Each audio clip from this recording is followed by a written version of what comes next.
Go. It was the last year of my enlistment in the United States Navy, and I had just divorced my wife and come out as a gay man. I was not out to my family yet back in Ohio, nor to my friends in my small hometown. The Navy kind of felt like a safe place of discovery just because I didn't know what I wanted to do with my life, and I didn't think I was smart enough to go to college, so I joined the Navy and had so many wonderful opportunities. I was stationed on a submarine tender with a population of about 2,000 people, men and women. Within that many people, there's inevitably a gay population, and this ship was no exception. Being recently divorced and newly gay, I was very naive in trusting people about my sexual orientation, and I shared very intimate experiences with people whom I thought I could trust. Very quickly, word spread among the population of the ship that I was gay, and before long, my friends were pulling me aside, telling me that they had been forbidden to talk to me by base security, and that people were asking a lot of questions about my sexual orientation. And despite the fact that I had a flawless work record, a week later, the military police came on board my ship, read my Miranda rights, arrested me, handcuffed me in front of everyone. When I asked what the charge was, I was told I was being arrested for the suspicion of sodomy, which was a direct violation of the UCMJ, the Uniform Code of Military Justice, which in many ways superseded civilian law, and in this case, civilian protection.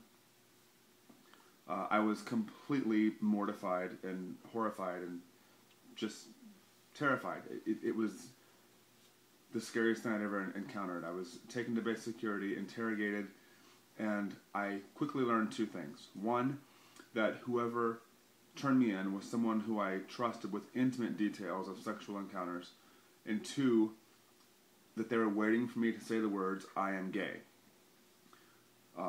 Without that, it was just hearsay, which is why they proceeded to interrogate me, and the interrogation got more intimidating and quite brutal. So I stopped the interview. I was actually released, and I was actually followed around in an unmarked car for 6 months by individuals in unmarked cars, off base and on base. And that is how our tax dollars are being spent. And the whole thing really turned into a witch hunt. I received notification that the investigation was dropped due to lack of evidence. However, by that time, my reputation was completely ruined. Straight people on my ship were giving me death threats. I had people telling me, you're a cocksucking faggot, and I will kill you. I will kill you if I see you out on the street. And these are people who I fought with side by side and worked with every day. And if that wasn't bad enough, even the gay people on board the ship couldn't be seen talking to me for fear of being found out guilty by association. So I was very much alone in this entire process, and it was probably one of the most humiliating and humbling and horrifying things I've ever went through.